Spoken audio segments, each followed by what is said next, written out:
Vamos começar agora o item 2.1. 2.1, analisando aqui o crime do artigo 9º. Crime do artigo 9º. O nosso primeiro crime da lei de abuso de autoridade. 2.1. Beleza, veja. Aqui no crime do artigo 9º, o que nós temos?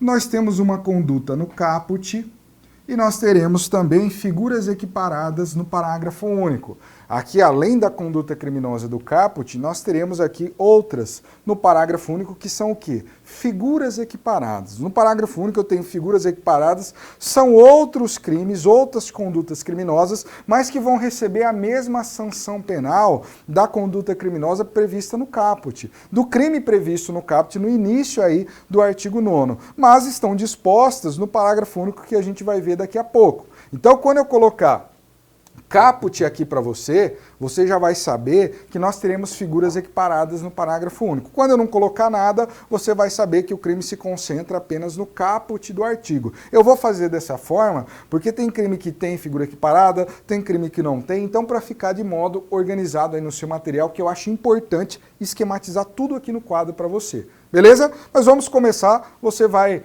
vendo isso ao longo dos crimes. Caput, o que nós temos aqui inicialmente?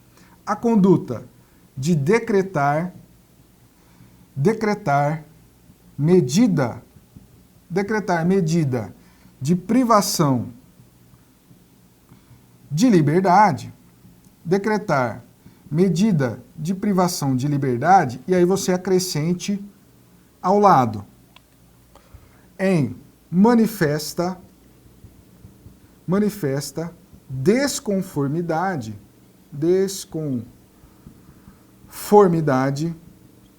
com a lei. É isso que nós temos basicamente no artigo 9º. Aqui eu estou esquematizando para você. Quando possível, vou resumir a informação dando o mesmo sentido para você memorizar de forma mais fácil. Então, artigo 9º, no caput, decretar medida de privação de liberdade em manifesta desconformidade com a lei. Beleza. Primeira observação. Decretar medida de privação de liberdade. Olha só, o que é medida de privação de liberdade? Pode ser, por exemplo, prisão definitiva, prisão em decorrência de sentença condenatória transitada em julgado, pode ser prisão cautelar, e aí eu cito aqui prisão preventiva ou prisão temporária, também é possível, e pode ser até mesmo prisão civil, em decorrência de dívida de alimentos, qualquer medida de privação de liberdade. Além disso, quem que decreta a medida de privação de liberdade? É a autoridade judiciária, é o juiz, somente ele que pode decretar. Veremos mais à frente que nesse crime do artigo 9º, até já anunciei isso para você, quem vai decretar a medida de privação de liberdade vai ser o juiz, ele que será o sujeito ativo e nós veremos isso mais à frente. Beleza, decretar a medida de privação de liberdade em manifesta desconformidade com a lei, ou seja, em uma flagrante desconformidade com a lei. Não é qualquer desconformidade, é uma manifesta. Quer um exemplo? Veja só, imagine que nós tenhamos um juiz que decretou uma prisão temporária. Uma prisão temporária contra um sujeito que cometeu crime de ameaça, artigo 147 do Código Penal. Olha, o crime de ameaça do artigo 147 do Código Penal, ele não está contido na lei de prisão temporária. Não está. E para que nós tenhamos a decretação de prisão temporária, o crime, o delito, tem que estar contido ali no rol previsto na lei de prisão temporária. Não é o caso do crime de ameaça, artigo 147 do Código Penal. Então, quando um juiz, ele decreta ali uma prisão temporária em relação a um sujeito que cometeu apenas crime de ameaça, artigo 147 do Código Penal, ele está decretando medida de privação de liberdade em manifesta desconformidade com a lei. Um exemplo para você visualizar. Beleza? Tranquilo. Só que nós temos aqui também, além dessa conduta prevista no caput, figuras equiparadas, como eu disse, no parágrafo único. Vão receber a mesma sanção penal as figuras equiparadas do que está previsto no caput. E o que nós temos nesse parágrafo único do artigo 9º? A conduta da autoridade judiciária que em prazo razoável e esqueci do A aqui, razoável e quando manifestamente cabível,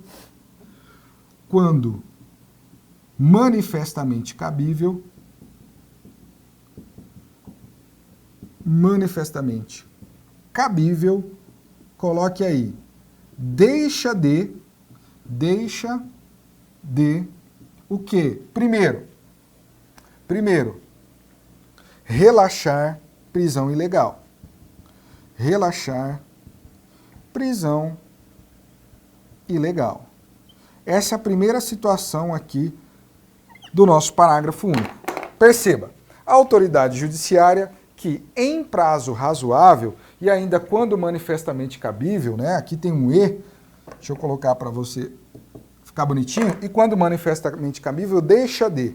Então perceba que no parágrafo único nós temos condutas omissivas, e eu vou pontuar isso mais à frente para você também. Relaxar prisão ilegal. Aqui eu estou esquematizando, dando uma reduzida para que você tenha uma compreensão melhor. Lá está escrito, autoridade judiciária que em prazo razoável deixa de relaxar prisão manifestamente ilegal. Vou te dar um exemplo para você memorizar. Veja, imagine que nós tenhamos o seguinte, o sujeito foi preso em flagrante, e aí ele é conduzido à presença ali da autoridade judiciária, por exemplo, na audiência de custódia. Né? O agente penitenciário, geralmente, pelo menos lá no Distrito Federal, onde eu trabalhei, o agente penitenciário, ele traz ali o sujeito que foi preso em flagrante para a audiência de custódia. A audiência de custódia agora que teve profundas modificações com o pacote anticrime. Né? Nós temos aí positivada no texto do Código de Processo Penal, dentre várias outras alterações. Mas vamos ficar aqui com a nossa lei de abuso de autoridade. Beleza.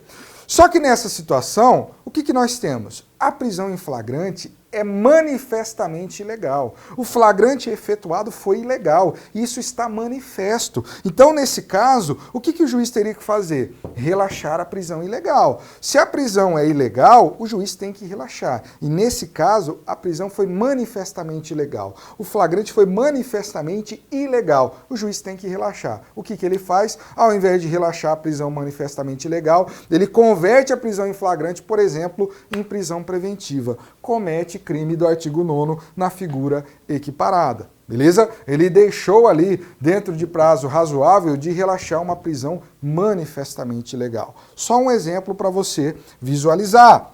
Outro exemplo, na verdade outra hipótese que nós temos aqui também. Juiz que deixa de, autoridade judiciária que deixa de substituir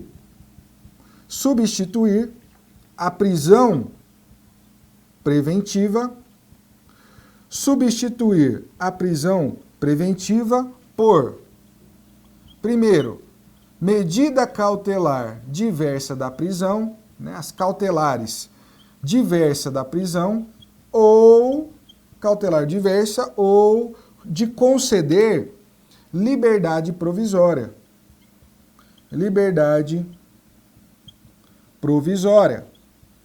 De conceder liberdade provisória. Beleza.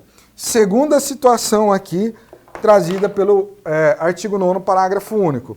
O juiz que, a autoridade judiciária, que em prazo razoável e quando manifestamente cabível, deixa de substituir a prisão preventiva por cautelar diversa. Qual que é essa cautelar diversa? São aquelas do artigo 319 do Código de Processo Penal. Por exemplo, proibição de frequentar determinados lugares. Ou ainda, deixa de conceder liberdade provisória. Vou te dar um exemplo para ficar mais claro, além do texto da lei. Olha, de liberdade provisória. Veja, imagine que nós tenhamos aí um exemplo parecido. O sujeito foi apresentado ali, preso em flagrante, na presença do juiz, MP e defesa, na audiência de custódia. Beleza, trouxe ele aí, foi preso em flagrante. Agora, nessa situação, o flagrante foi lícito, beleza? Foi lícito, tá tudo certo. Diferente da hipótese anterior, agora o flagrante foi lícito, tá tudo perfeito. Tranquilo. Só que apesar do flagrante ter sido lícito, né, ocorreu de acordo com a lei, nós, quando olhamos a situação, o caso concreto, não há ali nenhum dos requisitos da prisão preventiva. Os requisitos lá do artigo 312 e artigo 313 do Código de Processo Penal. Para que se possa decretar a prisão preventiva, tem que fazer a junção dos requisitos do artigo 312 do Código de Processo Penal com um dos incisos do artigo 313 do Código de Processo Penal também, que sofreu modificações do pacote anticrime, mas vamos focar na aula da Lei de Abuso de Autoridade. Imagine que não tem requisito para que nós tenhamos ali a decretação da prisão preventiva. Beleza, não tem. O flagrante foi legal, foi lícito, mas como nós não temos ali requisito para que se possa converter a prisão em flagrante em prisão preventiva, nenhuma prisão cautelar, inclusive a prisão preventiva, o que o juiz tem que fazer? Ele tem que conceder a liberdade provisória. Não tem requisito da prisão cautelar nesse exemplo que eu narrei aqui para você. Ele tem que conceder a liberdade provisória. Ele até pode cumular aí com uma cautelar diversa da prisão, né? Concede liberdade provisória e ainda proibição de frequentar determinados lugares. Pode. O que ele não pode é decretar prisão cautelar. Só que aí o que o juiz faz? Ignora a ausência desses requisitos e ele faz o quê? Ele converte a prisão em flagrante em prisão preventiva. Deixa de conceder a liberdade provisória em prazo razoável e quando ela é manifestamente cabível. Vai responder por crime do artigo 9º aí, no caso, figura equiparada. Aí você vai me perguntar, professor, mas quando que vai ser manifestamente cabível? É um elemento normativo que o intérprete vai ter que esclarecer. Essa é uma crítica da doutrina da nova Lei de Abuso de Autoridade. Tá, quando que vai ser manifestamente cabível?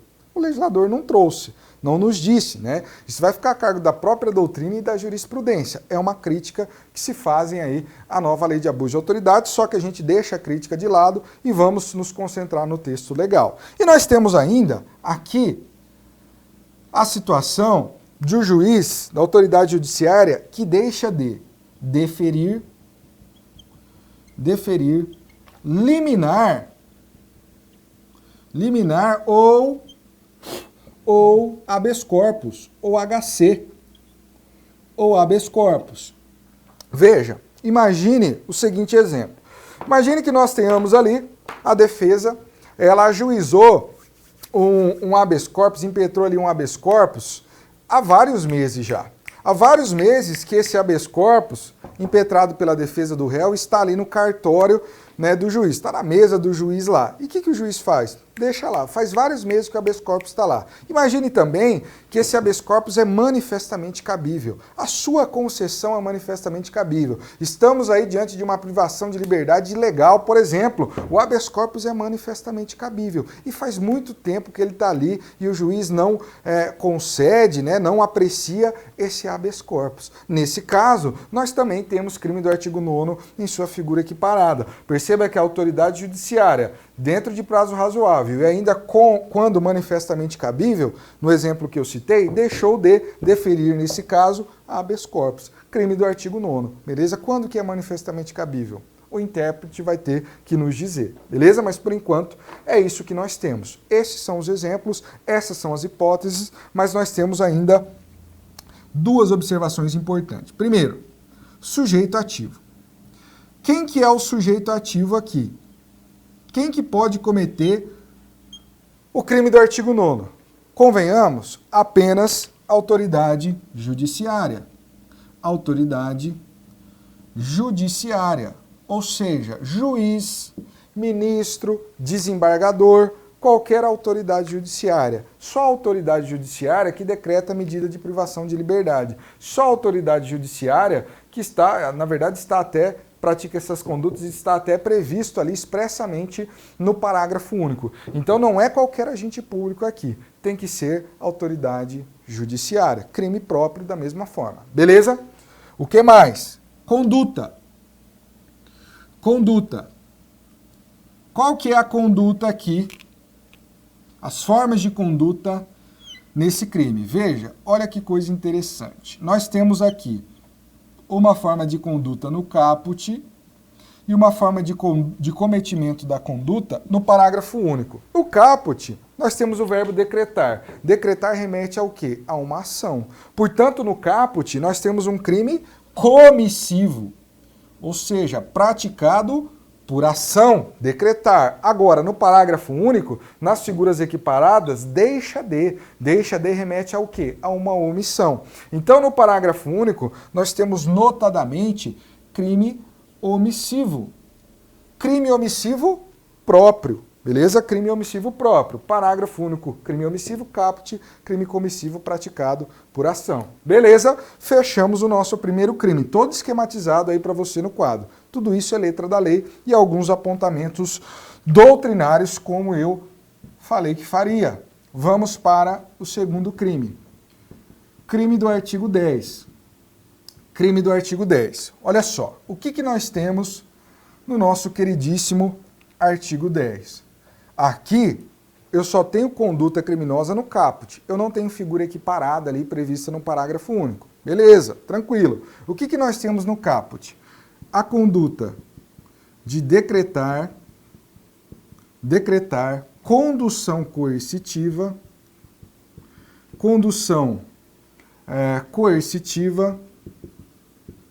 de testemunha ou de investigado. Decretar condução coercitiva de testemunha ou de investigado, acrescente aí, quando? Quando manifestamente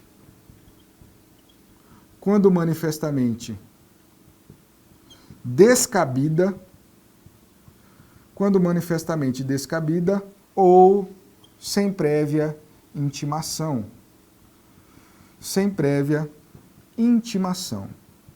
Olha que coisa interessantíssima essa situação aqui desse crime, muito criticado por alguns doutrinadores. Mas enfim, crime do artigo 10. Decretar condução coercitiva. O que é condução coercitiva? Basicamente é você trazer alguma pessoa, mesmo contra a sua vontade, à presença de uma autoridade para que ela pratique um ato ali importante para a persecução penal, mesmo contra a sua vontade, né? Eu, quando trabalhava na Polícia Civil do Distrito Federal, né, antes de pedir exoneração, eu já realizei várias conduções coercitivas. Trabalhava na delegacia de homicídio, tinha que realizar direto, mas no passado era mais fácil, né? Nós vamos ver agora, é crime do artigo 10, se for realizada aí fora, ou melhor, contemplando as hipóteses que o artigo 10 traz, e além disso a gente tem uma decisão do STF que eu vou falar aqui para você, que também restringiu muito a condução coercitiva. Mas no passado, né, geralmente o delegado ia lá, ordenava a condução coercitiva, sei lá, de alguma pessoa que tinha que ser ouvida ali no inquérito, né, não tinha sido intimada, não compareceu, e nós íamos cumprir. Chegava lá, no endereço do sujeito, ele tinha que ir obrigatoriamente à presença da autoridade. E se ele não quisesse? Pegava ele à força, imobilizava, colocava dentro da viatura e levava. Mas, via de regra, dava para ir numa boa. Se não quiser, vai ter que ir de qualquer jeito. É condução coercitiva. Beleza. Decretar condução coercitiva do quê? De testemunha ou de investigado. Cuidado. Lá no Código de Processo Penal, está previsto a condução coercitiva lá em seu texto, tanto de testemunha quanto do acusado, né? Lá está acusado, mas também abrange o investigado, e também de vítima e de perito. Vítima e perito não entra no crime do artigo 10. O crime aqui se restringe à condução coercitiva de testemunha ou de investigado. Vítima e perito não. Primeira observação. Segunda observação. A doutrina já começa a divergir em relação ao termo investigado. O termo investigado, para alguns doutrinadores, e aqui eu cito o professor e juiz Márcio André, vai entender aí que o termo investigado abrange tanto o investigado ali da fase investigativa da persecução penal, quanto também o réu da fase judicial, né? Investigado lato sensu, né? Em sentido amplo. Agora, outros doutrinadores vão entender que não. Por exemplo, o Rogério Greco entende que investigado aqui é somente da fase investigativa. Condução coercitiva manifestamente descabida, por exemplo, de um réu, fase judicial, não caracterizaria o crime do artigo 10. né? Eu até particularmente acho que a posição do professor Márcio André é que vai prevalecer, até porque ele faz uma análise lá da jurisprudência do STJ. Mas a gente tem que aguardar, o que nós temos por enquanto é a letra da lei como sólido. Beleza. Decretar condição coercitiva de testemunha ou de investigado, primeiro, quando manifestamente descabida. Professor, cita um exemplo de uma condição coercitiva de testemunha ou de investigado aí manifestamente descabida. Olha, por exemplo, imagine que nós tenhamos condução coercitiva de um investigado para que ele seja submetido a interrogatório policial. Tá aí, um exemplo de condução coercitiva manifestamente descabida. Por quê? Porque mais recentemente o STF decidiu a respeito da impossibilidade de se decretar, de se executar condução coercitiva tanto de investigado para que ele seja submetido a interrogatório policial, quanto também de réu para que ele seja submetido a interrogatório judicial. Não cabe condução coercitiva, seja do investigado, seja do réu, para interrogatório, seja policial, seja judicial. O STF entende que não. Por quê? O STF entende que não foi recepcionado a parte do artigo 260 do Código de Processo Penal que fala a respeito da condução coercitiva do acusado, vale para investigado também, para interrogatório policial. Não pode, não recepcionado. É antes da Constituição, então é não recepcionado. E por que não? Basicamente, eu vou falar de forma rápida aqui. O raciocínio do STF é mais ou menos esse. Olha, se o réu ou o investigado tem direito ao silêncio, pode chegar lá no interrogatório e ficar quieto, não falar nada, por que que nós iríamos autorizar a condução coercitiva? A força dele para um ato que quando ele chegar, ele tem direito a ficar em silêncio. Não faz sentido. Aí STF decidiu pela impossibilidade, mas cuidado, é para interrogatória. Por quê? Se for para qualquer outro ato, desde que atendidas formalidades legais, é possível condução coercitiva. Por exemplo, condução coercitiva do investigado para reconhecimento pessoal. Coloca o investigado ali do lado de outros semelhantes fisicamente, e aí a vítima do outro lado do vidro para fazer o reconhecimento do autor do crime. Pode? Pode, atendidas as formalidades legais. Nós temos também condução coercitiva de testemunha. Pode? Pode, desde que atendidas as formalidades legais. Beleza? Cuidado, está no seu material também. Veja, e nós temos ainda decretar condução coercitiva de testemunha ou investigado sem prévia intimação. Tem que ter a prévia intimação. Se não intima ele previamente e já decreta aqui no caso, a condução coercitiva, nós temos o quê? Crime do artigo 10. É o caso do Lula, né? O Lula lá na Operação Lava Jato, ele foi conduzido coercitivamente sem uma prévia intimação. E essa foi uma das reclamações dele lá, né? Falou assim, olha, eu fui conduzido coercitivamente, nem me intimaram, se não tivesse me intimado eu teria comparecido, houve violação dos meus direitos. Qual que é o resultado? Crime aqui do artigo 10 agora. Tem que intimar previamente, senão não pode condução coercitiva. Então intima previamente, aí se o sujeito descumpre, não comparece, aí decreta a condução coercitiva desde que cumpridos os demais requisitos. Beleza? Deixando aí as questões políticas de lado, temos que passar em concurso e esse é o nosso foco, sujeito ativo. Qual que é o sujeito ativo do crime aí do artigo 10? Veja, quem pode praticar o crime? Qualquer agente público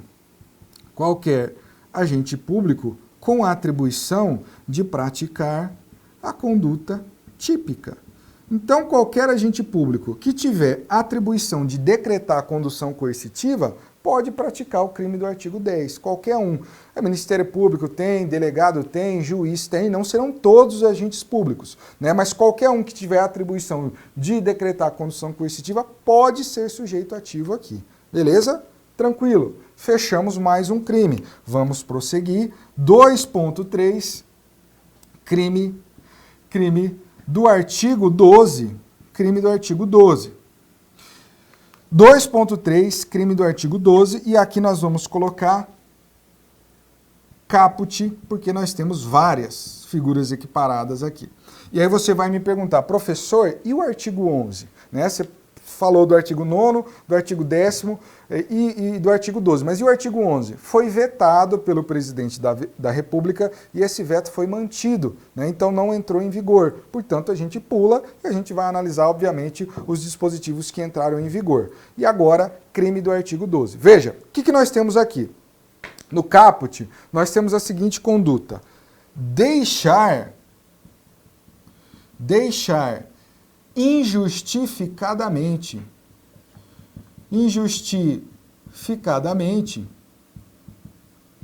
de comunicar. Deixar injustificadamente de comunicar. Comunicar o quê? De comunicar a prisão em flagrante à autoridade judiciária no prazo legal. No prazo legal, é isso que você tem no caput aqui do nosso artigo 12. Olha, deixar injustificadamente de comunicar a prisão em flagrante à autoridade judiciária no prazo legal. Primeira observação, é deixar injustificadamente, né? Deixar, eu tenho uma omissão. Injustificadamente de comunicar.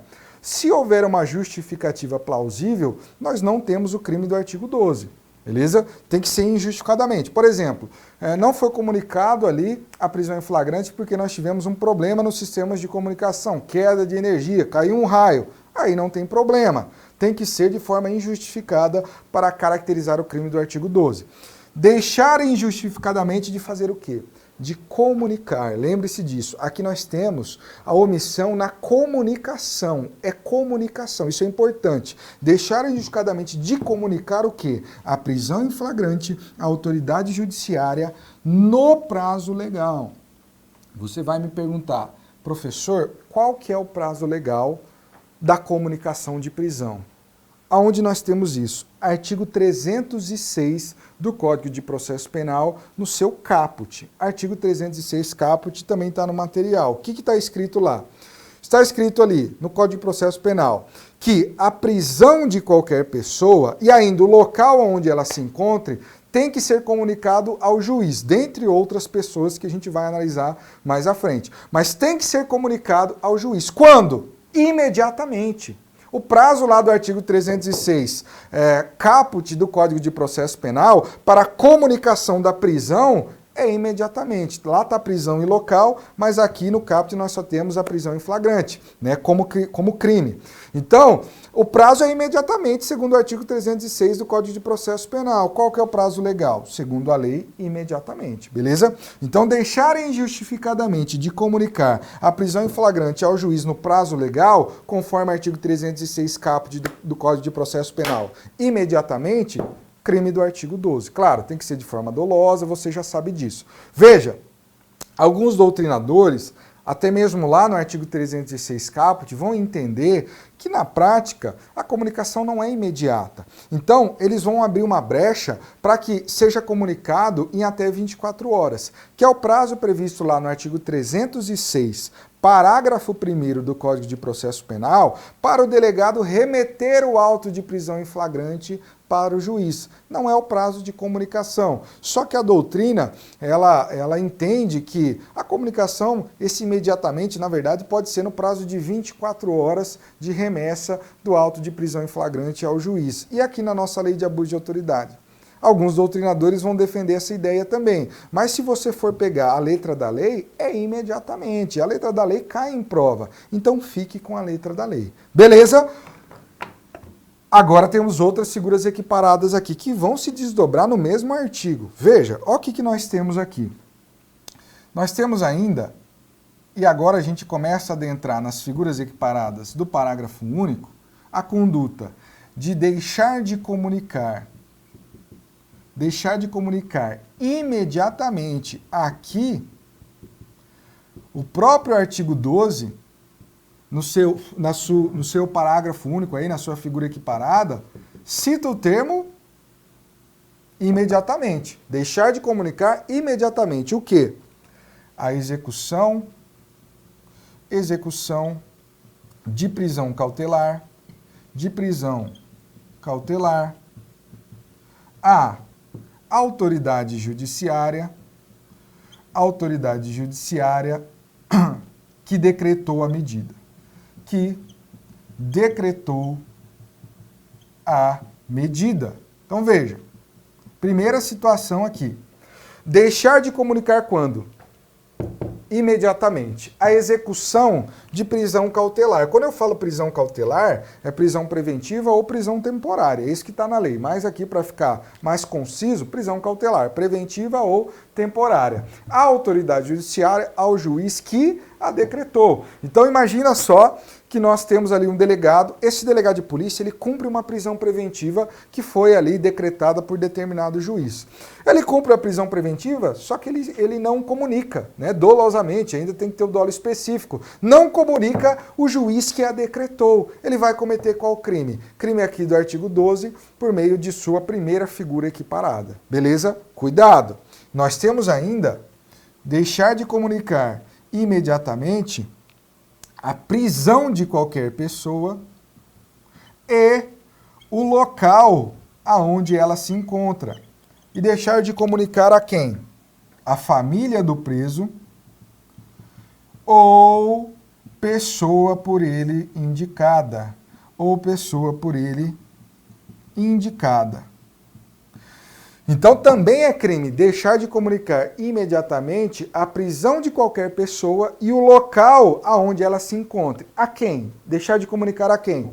A família do preso ou a pessoa por ele indicada. Isso aqui também está lá no artigo 306, caput do Código de Processo Penal. É outro dever de comunicação. Está previsto lá também que caso dolosamente, ainda com dolo específico, for violado, crime da lei de abuso de autoridade, artigo 12, parágrafo único, uma das figuras equiparadas. Cuidado, vamos fazendo aqui bastante análise conjunta nesse crime do Código de Processo Penal e também da nossa lei de abuso de autoridade. Tem mais? Tem mais, esse crime é grande. Nós temos ainda a conduta de deixar de entregar ao preso, vírgula, em 24 horas, o quê? Coloque aí, nota de culpa,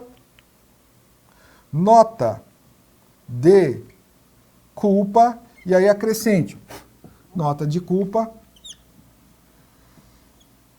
assinada, além disso, elencando o motivo da prisão e, além disso, com os nomes do condutor e das testemunhas. Veja, deixar de entregar ao preso, aqui o sujeito tem que estar preso, deixar de entregar ao preso em 24 horas, esse é o prazo, a chamada nota de culpa. Essa nota de culpa ainda tem que estar assinada pela autoridade, tem que conter o motivo da prisão e tem que ter os nomes, tanto do condutor quanto das testemunhas. Aonde está esse dever? Artigo 306, parágrafo 2º do Código de Processo Penal, que caso violado dolosamente e com dolo específico, crime do artigo 12 por meio de uma de suas figuras equiparadas. Você tem que saber também. Vamos continuar para a última, finalmente, figura equiparada desse maravilhoso artigo 12.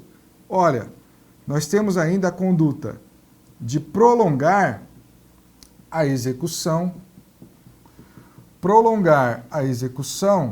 de pena privativa de liberdade, de prisão cautelar, ainda de medida de segurança e ainda de internação. E acrescente, deixando, vírgula, sem justo e excepcional motivo,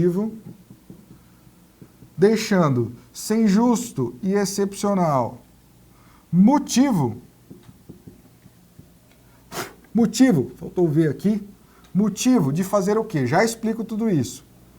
De executar alvará imediatamente.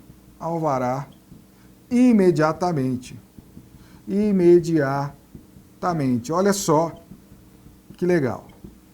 Conduta de prolongar a execução de pena privativa de liberdade, né, em virtude de sentença condenatória, de prisão cautelar, prisão preventiva ou de prisão temporária, de medida de segurança ou ainda de internação, aqui relacionado ao Estatuto da Criança e do Adolescente, deixando, né, perceba que é uma conduta omissiva também, sem justo, e a lei fala, excepcionalíssimo motivo, né, mas é o mesmo sentido, sem justo e excepcional motivo, de executar alvará imediatamente, né, o alvará de soltura. Imagine, por exemplo, que o diretor de estabelecimento prisional recebe o alvará ali de soltura e ele deixa de executar esse alvará imediatamente, sem um justo e excepcional motivo, fazendo o quê? Prolongando aqui indevidamente todas essas formas de privação de liberdade. Comete crime do artigo 12 em uma de suas formas equiparadas. E aqui, por fim, eu tenho mais uma. Daquele que deixa, sem justo e excepcional motivo,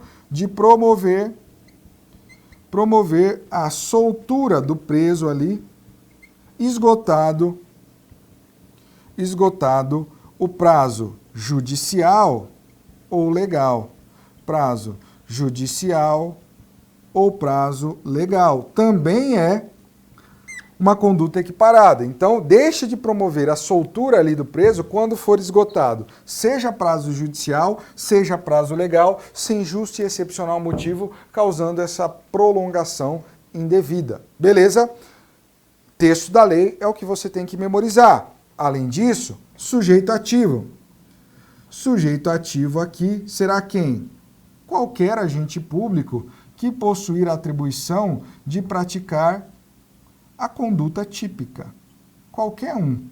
Né? Se tiver a atribuição de praticar as condutas aqui previstas no tipo, né? Pode ser delegado, diretor de estabelecimento prisional, qualquer um, beleza, que tiver a atribuição.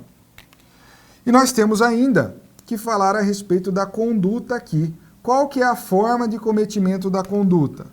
Aqui, excepcionalmente, nós não temos nenhuma conduta criminosa praticada por ação. Todas elas serão praticadas por omissão. Então, um crime inteiro, ele é omissivo. Crime omissivo próprio, ele inteiro. Excepcionalmente, aqui eu não tenho nenhuma conduta praticada por ação. Como eu disse, quando houver omissão eu vou pontuar, porque a regra é que seja praticado por ação. Beleza? Finalizamos aqui.